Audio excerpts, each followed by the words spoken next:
Good evening.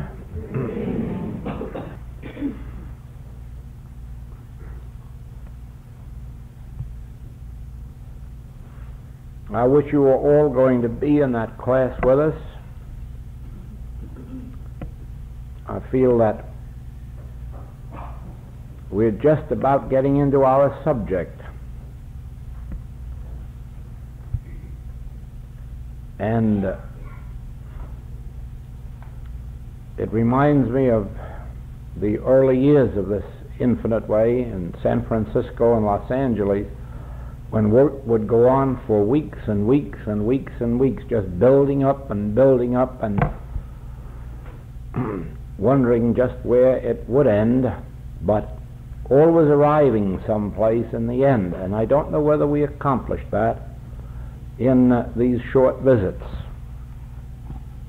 However, we have taken up the subject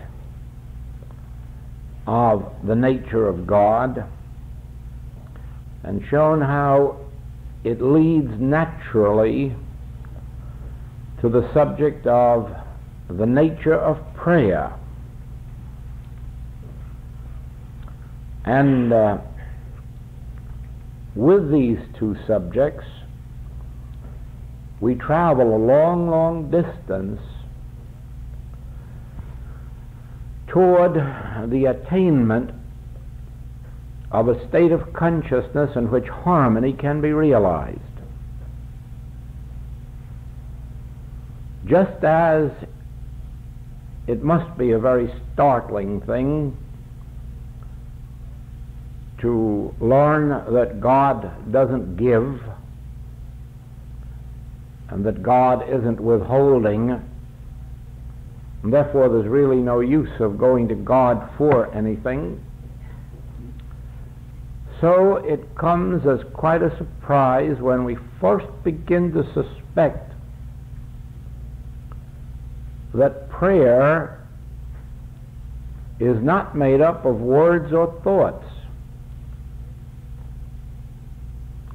that the activity of word and thought doesn't enter into prayer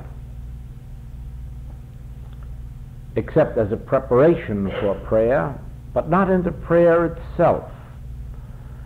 That, as a matter of fact, prayer is not addressing God. Prayer is becoming aware of an impartation from God, which is the reverse of what is ordinarily thought of as prayer. In other words, when we speak of the Word of God being quick and sharp and powerful, we have no right to believe that that means that the Word of man is quick and sharp and powerful. When we understand that God is really the activity of all being, it doesn't mean then that man is an actor, but just what it says, God is the activity, and we are the recipients. We are the transparencies through which the activity of God appears. Now, we wouldn't be very much of a transparency if we were busy talking and thinking. It is only in quietness and stillness that we can hear the still small voice. When the boy Samuel says, "Speak, Lord, thy servant heareth," he is virtually announcing the nature of prayer. In other words, "Speak, Lord, for I am listening, I am attentive, I am alert, I am awake, I'm listening for thy voice. Open my ears that I may hear. Open my eyes that I may see.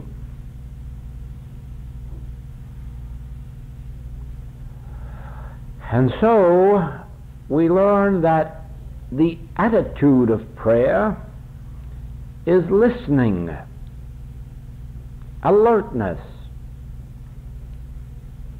awareness, but that the prayer itself, or Word of God, must come to us from that center within us which we call God. The kingdom of God is within you, closer than breathing, nearer than hands and feet.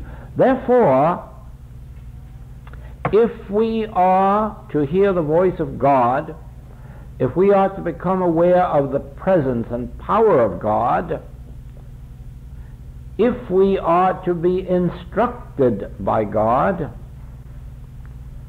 then our prayer is, "Speak, Lord, thy servant heareth." And take that attitude of inner listening. Prayer, then, the prayer of a righteous man, is not an activity that consists of either words or thoughts going to God, but rather an inner stillness in which we are receptive to words, thoughts, ideas, feelings, some impartation which is to come to us from the infinite invisible, that which is omnipresence itself, that is ever present where I am. Yea, though I walk through the valley of the shadow of death, I will not fear, for thou art with me. That is omnipresence. Whither shall I flee from thy spirit?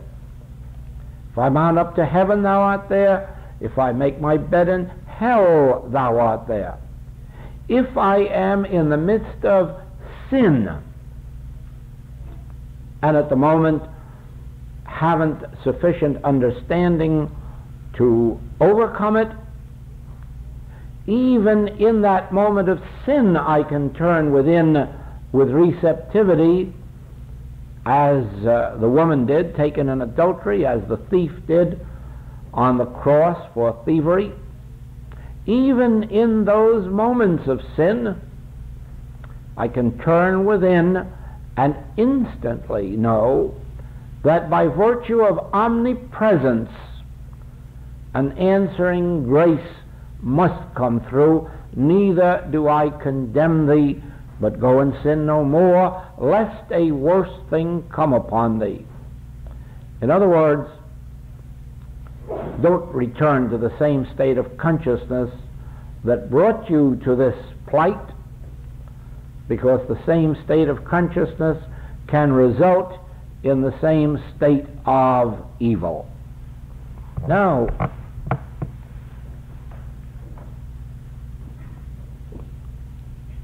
it is in moments of greatest danger,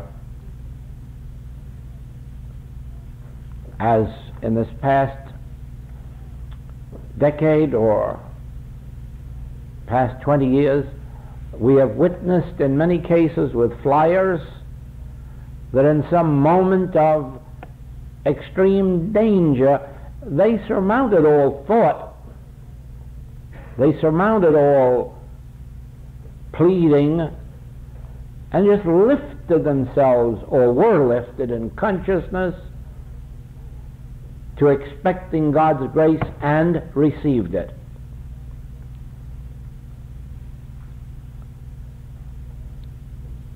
Prayer actually is not a something going out from man to God. It is a something that comes from God to man. Once you commence to glimpse that nature of prayer, you will find that it changes the nature of your entire life. Let me show you a comparison for a moment as an illustration. If you were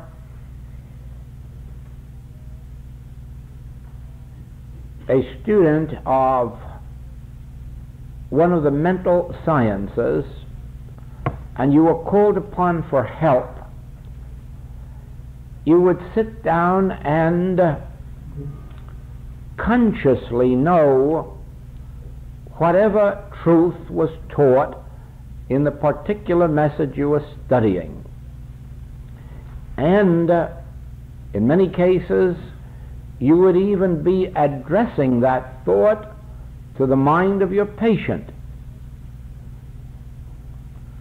with the idea of changing the situation.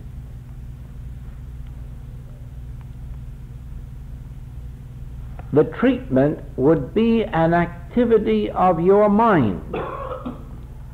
It would be the activity of thought taking place within you, an activity of mind which was expected to do something to the evil, to the sin, to the false appetite, to the disease.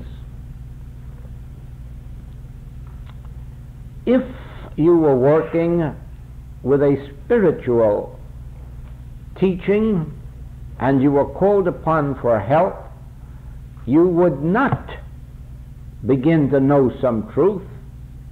You would not begin to address the mind of your patient. You would not turn your thought in words or statements to God or to the patient, but on the contrary, you would turn within in a listening attitude, and you might start, I call it priming the pump, by talking as if you were talking to God. Speak, Lord, thy servant heareth, or Father, reveal truth, or Father, reveal thy presence. And then there would be an inner stillness, an inner silence, an inner assurance, awaiting an impartation from God. You would not be expecting God's power to heal anything.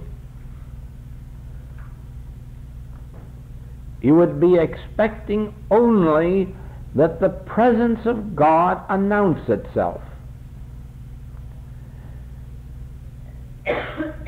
Where the Spirit of the Lord is, there is freedom. Therefore, all we are seeking in our treatment is the assurance of God's presence. We are not seeking a truth.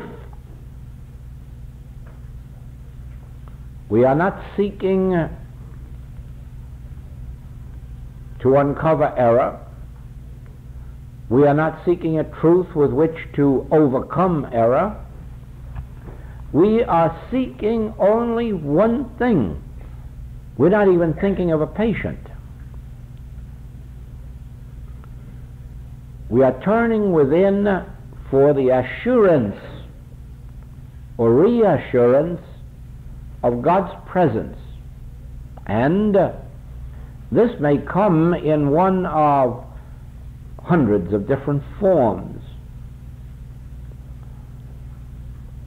Sometimes an actual voice is heard, an audible voice. At times it says, "This is my beloved Son, in whom I am well pleased." At other times it merely says, "Fear not, it is I." Or there may be no message, there may only be an inner feeling, a feeling of assurance, a feeling of release, a feeling of peace, all of which is recognized as the result of God's presence. Where the Spirit of the Lord is, there is liberty. As soon as the presence of God has announced itself, we are at peace. You can imagine that for yourself, that if you were to see the presence of God sitting in this chair, I'm sure that everyone in this room would immediately drop every fear, every doubt, every concern, and never again take thought for supply or for health or for morals or for human relationships. They would just look there and smile. What have I to fear in thy presence? If at the moment I find myself in hell and I could look at that chair and see God's presence, all fear would disappear. Where the Spirit of the Lord is, there is freedom, liberty, grace. Where the grace of God is, there is fulfillment. Therefore, we need not seek anything at all beyond the assurance of God's presence. And that is why one of the major points of this teaching is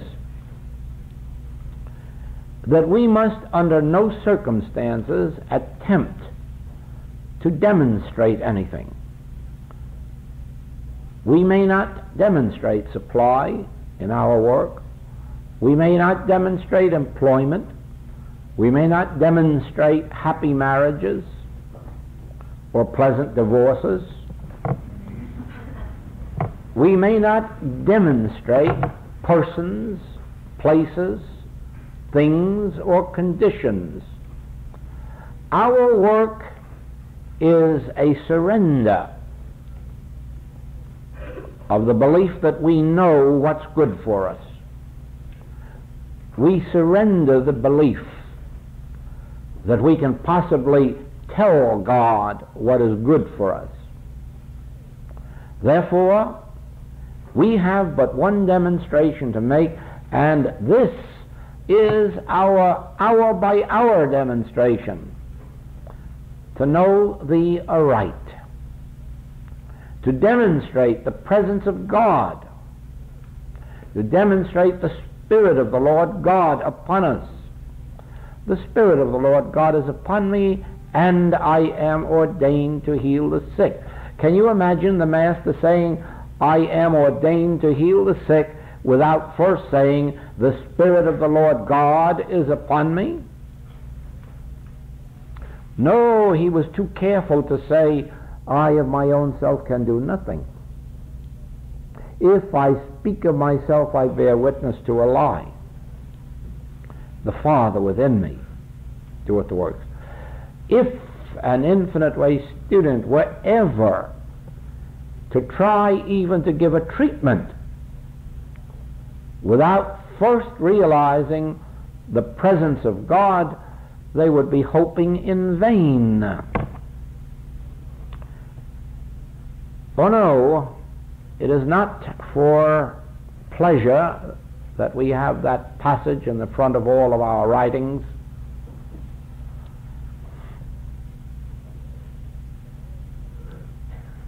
If the Lord build not the house, they labor in vain that build it.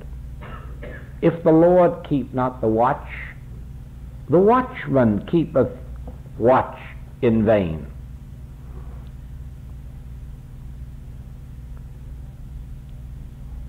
And if a practitioner tries to give a treatment before the presence of God has been realized, he's really set up a good sense of egotism for himself. as if to believe that his treatment will be effective. It can't be. The presence of God, the presence of the Spirit of God, the conscious realization of God's presence, the consciousness of the presence of God, the realization of God, the feeling, the awareness of God. This is the Spirit of the Lord God being upon us. Then, if we were led to give a treatment, it would be effective, not because of the treatment, but because of the presence of God which empowers it. So it is then that we understand prayer to be something that we do not engage in except as the transparency of receptivity. It is God that prays, and we become aware of God praying in us. So it is then that we do not give a treatment, but if we are still enough and silent enough and receptive enough, God will utter his voice, and the earth melteth. The earth, error, evil, discord, inharmony. He utters his voice, the error must melt. So it is then that our prayer really is entering an atmosphere of receptivity in which we understand that God must utter its voice within us, God must express itself within us, God must reveal its presence and its power, its activity, its substance, its being. And then we are the transparencies, and we can really say, the Father within me, he doeth the works. I merely do that which I see the Father do. In other words, I am but the instrument through which the Father works, and what makes me the instrument is that I am not trying to be the God. I am actually bringing about this inner stillness so that God can have a place through which to express, a consciousness as which to express. You find, as you follow this message, that the entire principle operates on that same basis, where, for instance, we cannot demonstrate supply, meaning by that the forms of supply. We can demonstrate the substance of supply, which is God. Then the forms appear. But to bring about this demonstration, we have to again reverse that which is commonly believed in the human scene, and that is, we reverse the belief that supply can come to us. Now, supply cannot come to anyone. And very often you find people waiting years and years and years for their supply to come, and still wait, because they're waiting for the impossible to happen. Supply cannot come to anyone. Supply is the grace of God, and it has to flow out through an individual. Supply is something we already have. It isn't something we can get. It isn't something separate and apart from us that can come to us or be demonstrated by us. Supply is the presence of God. God is the presence of supply, and it is already within us. Therefore, as Browning has told us, we must open out a way for the imprisoned splendor to escape. Therefore, we have to start with, regardless of what my pocketbook may tell me, or my check account or bank account, the truth is, I and the Father are one. Son, thou art ever with me, and all that I have is thine. Now this is the truth of being. All that God is, I am. All that the Father hath is mine. How foolish, then, to try to get more when you have it all to begin with. There isn't any more. There isn't any more than all. And all that God has is already ours. Now,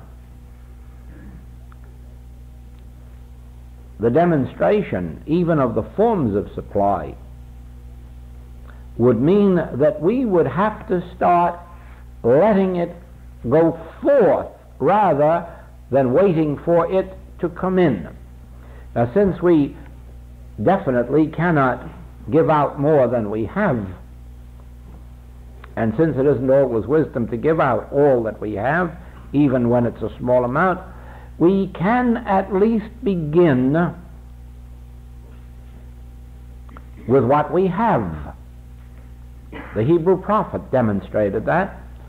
Here's a widow so poor she's about to lose her son in slavery in order to pay her debts, and this cold, cruel master says, "What have you in the house?"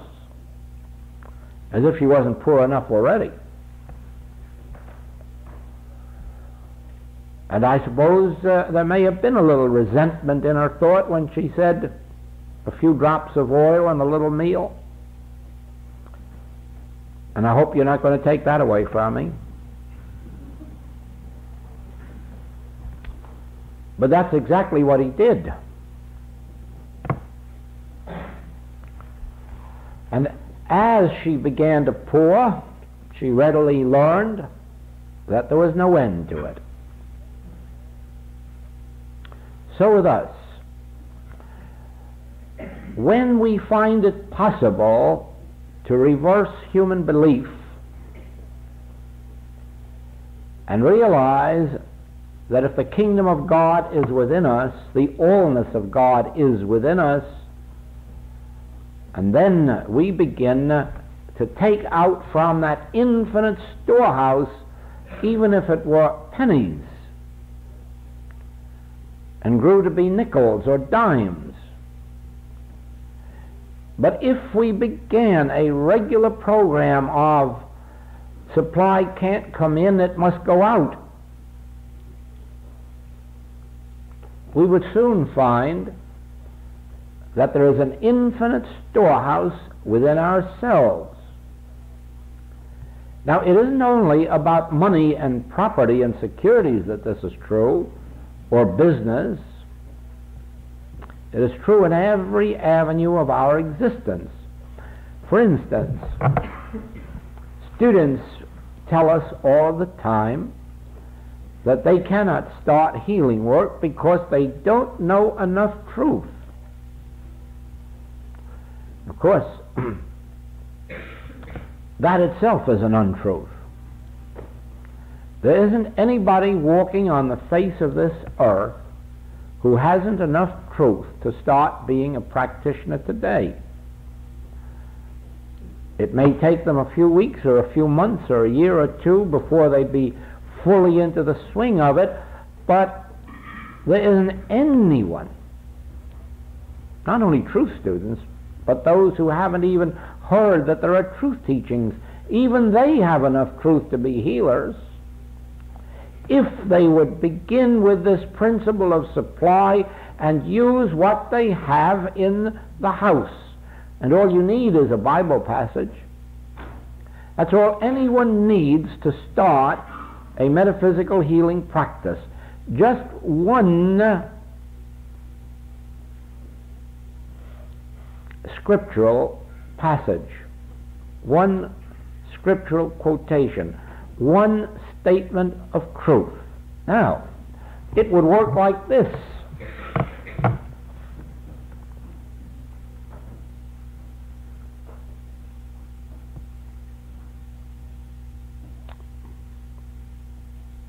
God. God.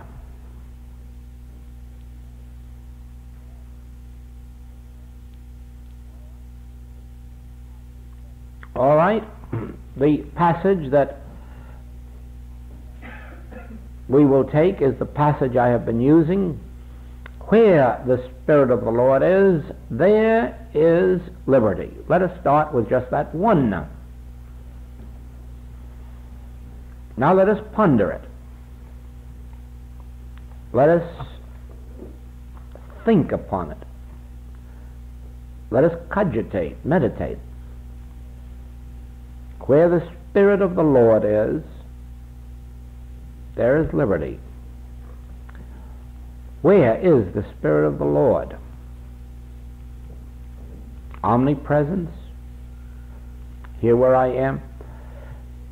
Well, of course, I can't go through the language of a person who only knows that one passage, but what I'm trying to illustrate is that even the person who knows that one passage also knows that God is all power, or that God is present where I am, or something of the nature of God, and that would be a second statement that would unfold. And as one pondered that, another and another and another, until any student, anyone will find that out of one Bible passage you can meditate and ponder for 10, 15, or 20 minutes with one thought after another unfolding, and it has to be so because whether or not you know it, the entire Bible is in your consciousness. And all you would have to do is start drawing on the one passage you know, and pretty soon a second one would follow, and a third. And you'd wonder how you knew 3 passages where you had only known one. Or it may turn out that you saw one on a church sign one day, or it may have been that you read one in a newspaper one day, and these were now just coming back to your memory. But pretty soon you'd find that you would be so flooded with Bible passages that you'd never be able to account for them, and then eventually you'd learn that the whole Bible is within your own consciousness. But the only way that you can bring it forth is by letting that one flow out from you into expression. There isn't anyone who can't heal. It's just a matter of determination. It is a matter of devotion. It's a matter of wanting to. That's what it amounts to.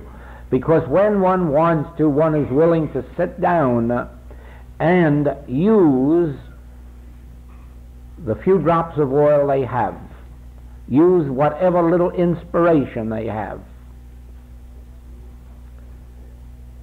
One of the most beautiful stories along that line that I know of is the story of a sailor during the war who landed at this port and became ill.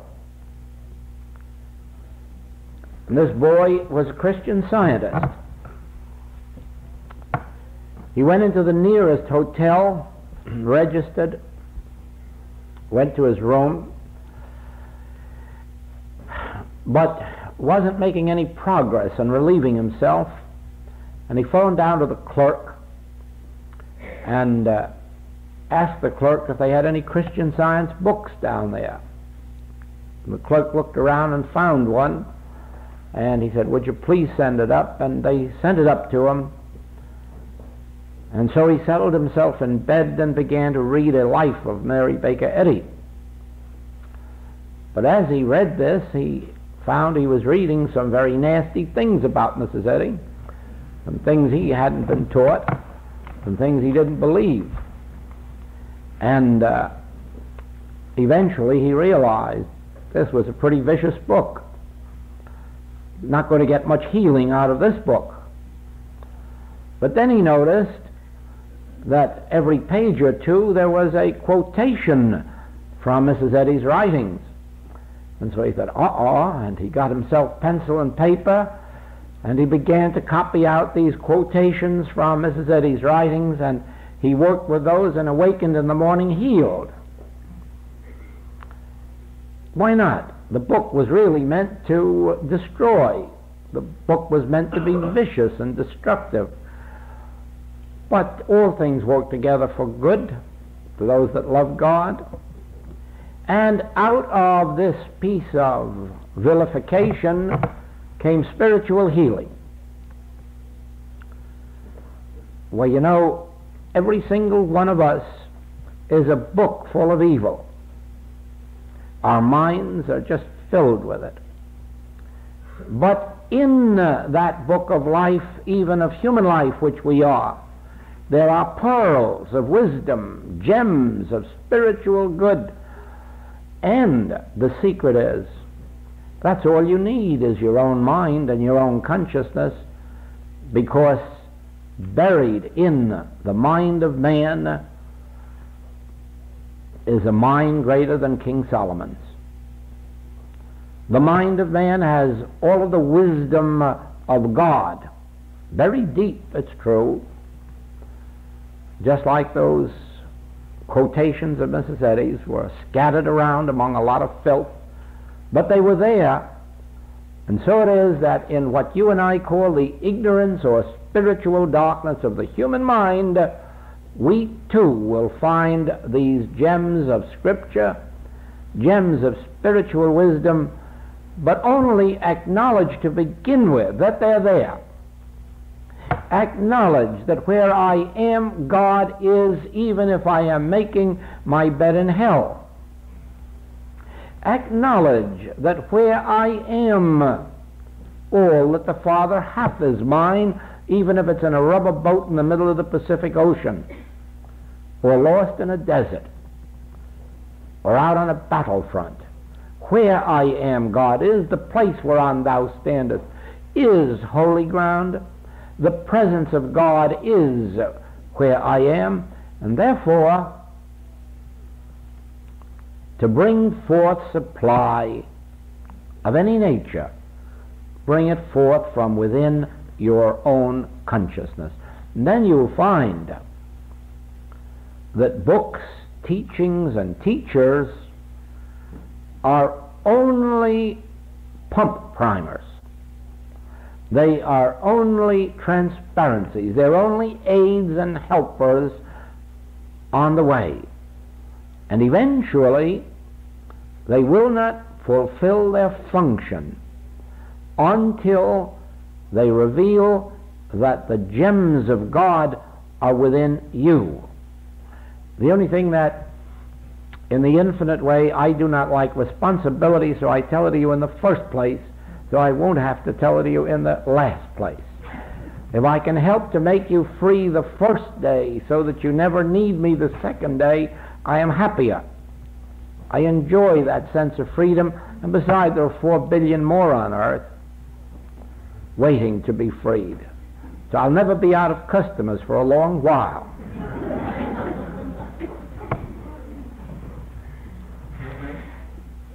That is one of the reasons we have no organized activity and no memberships, because I do not believe for a moment that any individual who really is seeking the kingdom of God, the Holy Grail, earnestly, sincerely, I do not believe that there's one who cannot find it within themselves.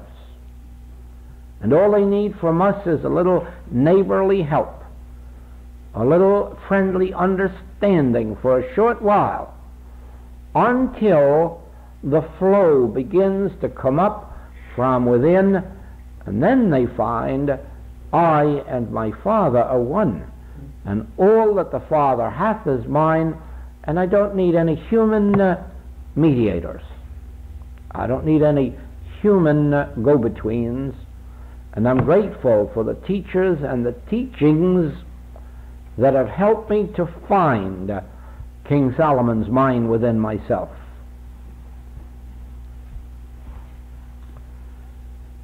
You see then that the function of prayer really is to release spiritual wisdom, spiritual might, spiritual joy within ourselves.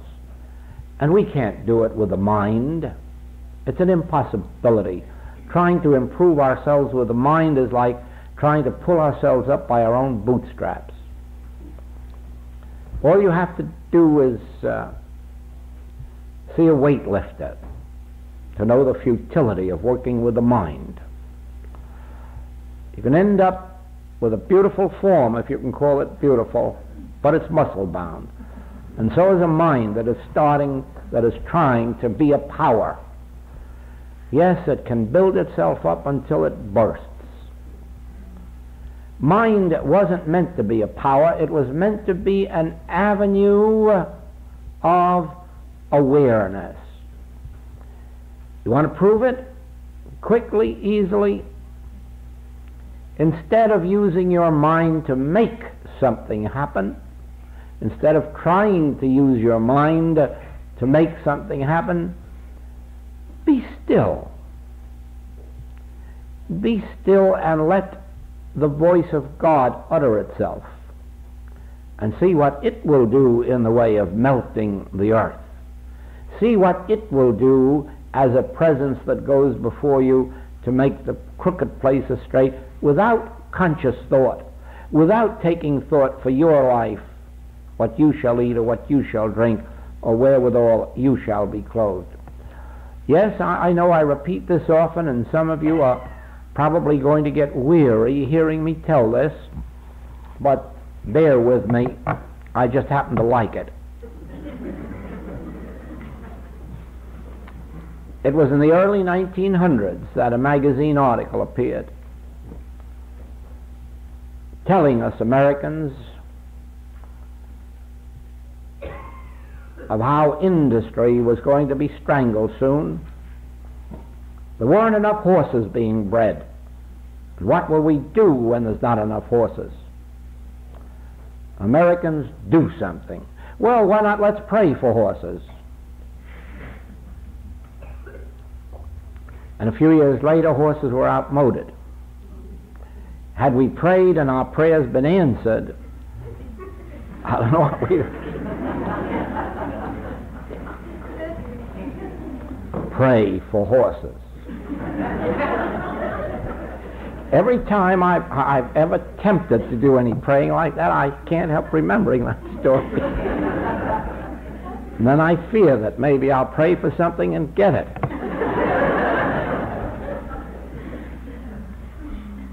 No, I do not know how to pray or what to pray for. Let thy spirit bear intercession with my spirit.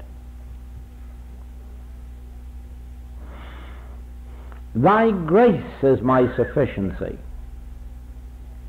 And that's why we don't have to take thought for what we shall eat or what we shall drink or wherewithal we shall be clothed, for thy grace is my sufficiency, and thy grace is closer than breathing, nearer than hands and feet.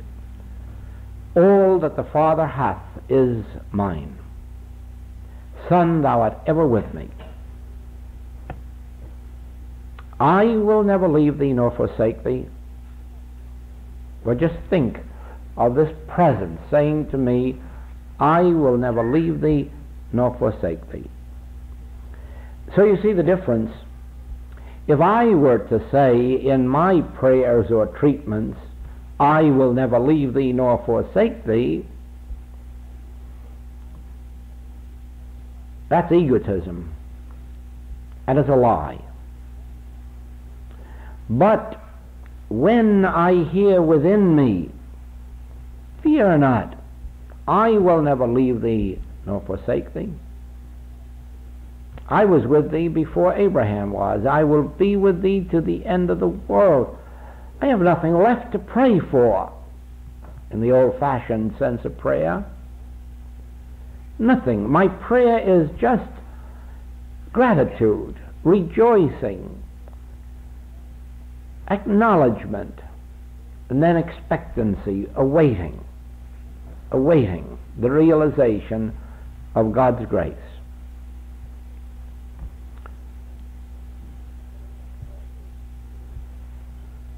It has been proven true over and over and over in our work that patients come to us and tell us of the physical claims that they have.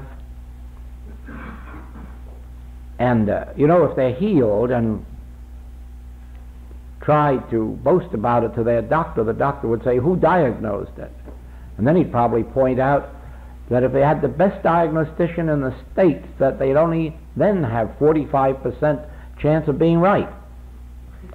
And without that particular diagnostician, they haven't even that much chance. So how do you know you had it?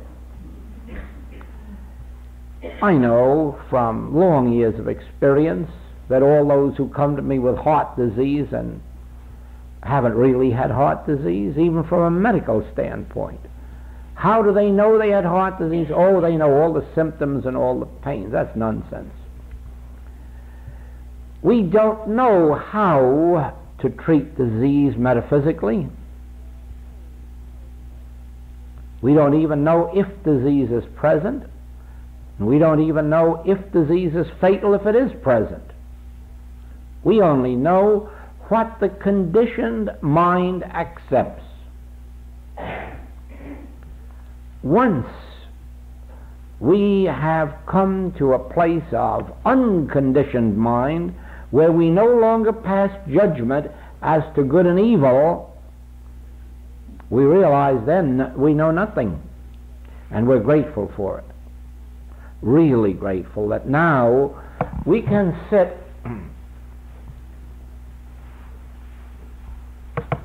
completely unconditioned.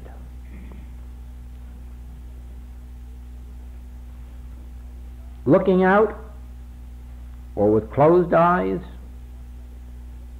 and sitting in judgment on no man, or no condition, claiming neither good nor evil for anyone, or any condition, or any circumstance,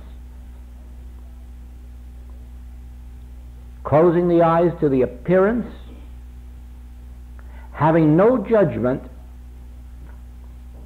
but turning to the Father within, "Speak, Lord, thy servant heareth." And then finding that the evil complained about is nowhere about, or has lessened, has evaporated, or perhaps never was there, like the water on the desert. So in our work, prayer or treatment is the activity of silent receptivity, waiting for the still small voice, listening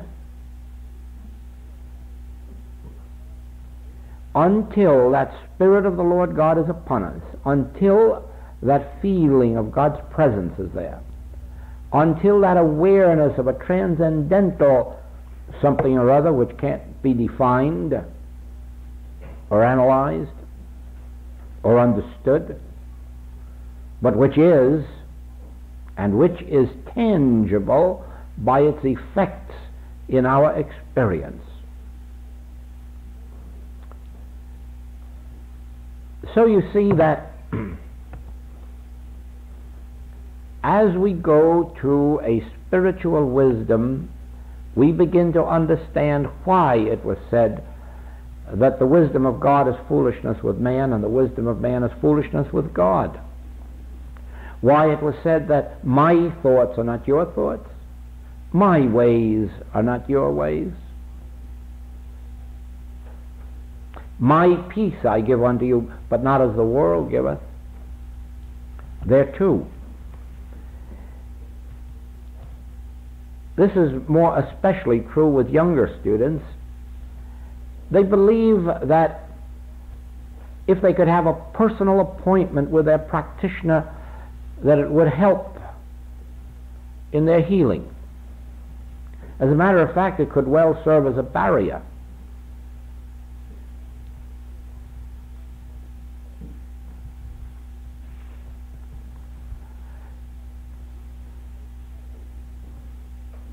The physical presence of a person isn't spiritual power. Spiritual power is an attained or a natural consciousness of God's presence. And it has nothing to do with the body, except that it does make the body younger and healthier. But so far as the patient or student is concerned, the physical presence of the practitioner is absolutely unnecessary, and sometimes can be a barrier. What is necessary is the practitioner who is living in the full consciousness of the fact that God alone is, and that God alone is presence or power, or that God's grace is a sufficiency, or that that which is appearing to the world as negative power, evil power, destructive power, isn't power at all. When an individual has that consciousness, they can heal 10,000 miles away. And sometimes it would be very frustrating to feel that they had to be in the physical presence of their patient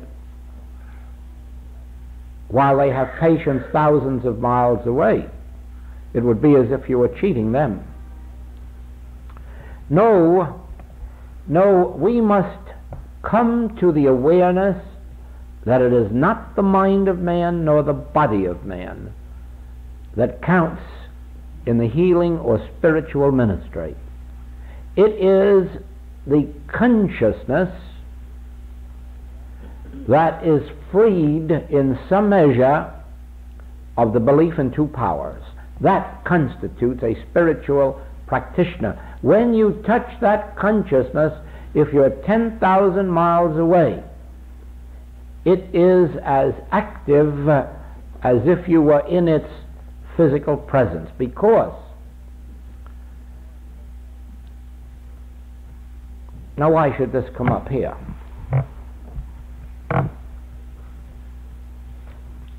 Well, because the reason is that no individual is in his body. Sometimes you erroneously state, I am sitting here in this chair.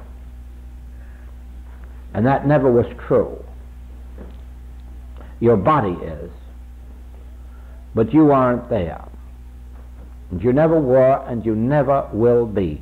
Nobody in the history of the world has ever been confined to a body. At least surgeons haven't found you there. I'm sure they've searched from head to foot, and they haven't found anybody in a body. And they can't, because you aren't there. And that you understand as you come to understand the nature of your true identity. And you realize then why I am here and I am there and I am everywhere. Where God is, I am. Where God is, I am. And is there any place where God is not? And as you lift your thought to that realization, why, there's no one confined in a body. There's no one squeezed into that piece of flesh. You find yourself released. You find yourself expanding into that which in reality you are, consciousness. Consciousness itself is your name and your nature. And only those who realize that are spiritual practitioners, for only they are aware of the fact that they are not in the business of healing, enriching, reforming. They are in the business of revealing true identity, revealing the nature of God and its individualized expression, revealing the nature of that which makes our contact with God, which is prayer. And prayer is an attitude of consciousness which enables the voice of God, the presence of God, and the power of God to announce itself and say, "Be not afraid, it is I." Well, now, I'm sure you wish, like I do, that this could go on and on and on and on. One of these days we're going to have to come to New York long enough to make that come true, or somewhere else long enough. Thank you, and let us meet again.